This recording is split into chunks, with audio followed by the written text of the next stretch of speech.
This first major review since 2020 strengthens a safety net that more families will rely on in the years ahead. From 2026 to 2030, payouts under CareShield Life will grow at 4% a year, which means that a new claimant in 2030 can expect about $806 a month, a meaningful step up to keep pace with the rising long-term care costs. To cushion the impact on households, I welcome the government's commitment of $570 million in additional premium support over 5 years, which will help moderate the premium increases for workers and families who are already managing higher everyday expenses. I'm also reassured that premiums remain fully payable by Medisave because at its heart, a national safety net must be accessible to all, where no one should lose coverage simply because they cannot afford to pay at a point in time. The case of action is clear. By 2026, Singapore will be a super-age society. Severe disability can strike in midlife as well as old age. Claimants have ranged from 30 to 93 years old, with a median age of 52. As a Labour MP, I view this bill through the lens of working families and caregivers on the ground. My remarks focus on 3 A's: affordability, adequacy, and accessibility, with prevention, cost transparency, and the care workforce woven through each. Sir, the expanded means tested premium subsidies up to 30%, together with higher income thresholds and the increase of the home caregiving grant of $600 in April 2026, will make a practical difference to households who are watching every single dollar. These measures are necessary, but they must also feel fair in life, not just on paper. For many self-employed and commission-based workers, their income swing from month to month. Means testing should therefore reflect typical earnings over a reasonable period, rather than penalizing a brief spike that nudges a family across a line.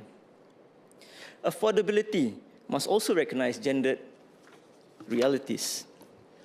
Women often shoulder caregiving and face career interruptions. We should continue monitoring women's affordability and study targeted participation incentives for those who have prolonged caregiving spells, so premiums remain manageable without eroding retirement adequacy. Affordability also depends on families knowing what to plan for. To give households and policy makers shared, reliable signposts, I propose an annual LTC cost and workforce report. This should set out a simple public basic basket of long-term care costs across home care, daycare, and nursing home settings, including transport and consumables alongside wage and staffing trends in the care sector. With clearer signals, we can calibrate subsidies early rather than react late and keep CareShield Life affordable and sustainable. Finally, the most affordable dollar is the one we never have to spend. Sustained investment in promoting physical and mental well-being, chronic disease control, early rehab, and community health can delay or possibly avert disability and reduce time spent in severe disability. Upstream health is not a slogan. It is the first pillar of affordability for our families. So I urge MOH to continue, keep upskilling Healthier SG community programs that help workers maintain good health and mental health so they can stay employed longer and recover better if illness ever strikes. Sir, my next point is on adequacy. CareShield Life provides basic lifelong protection. Keeping the claims threshold of 3 out of 6 activities of daily living preserves affordability for the broadest base, while those who want earlier triggers can opt for supplement plans. Now, that balance between solidarity and choice is appropriate for a national scheme. I note the ground feedback that I've received from care workers and our unions that even with faster payout growth, the net dollar impact after premium increases may fall short for some families, and that some private supplements pay from 1 to 2 ADLs. While I support keeping CareShield Life affordable at 3 ADLs, I ask MOH to publish a side-by-side publications and illustrations of premiums and payouts-based scheme versus supplements so households can make informed choices. Adequacy must keep pace with the reality on the ground. If care inflation or sector wage growth outstrips payout growth beyond 2030, we should be prepared to adjust the scheme parameters.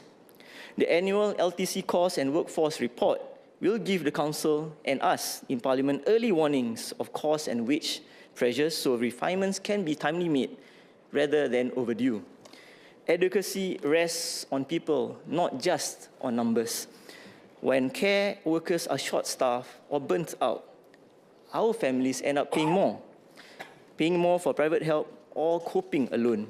We should therefore scale workplace transformation through CTCs, for example, workflow redesign, assistive technologies, tele-rehab, and AI-enabled documentation to lift productivity while protecting rest time.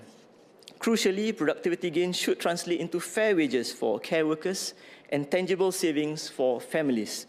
A stable, respected workforce is how we keep services available at a standard and cost that families can live with. My third point, sir, is on accessibility. Access should feel straightforward in moments that are anything but.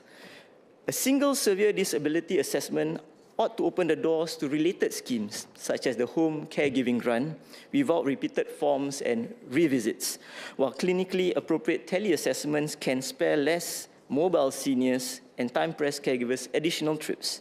Two refinements would make the process fairer without changing the ADL threshold. First, assessment guides should explicitly recognize supervision needs arising from cognitive impairment or serious mental health conditions. So assessors apply criteria consistently and compassionately. Second, repeat assessment should be waived or further subsidized when the condition's trajectory is pretty clear, and recent specialist documents should be accepted where appropriate.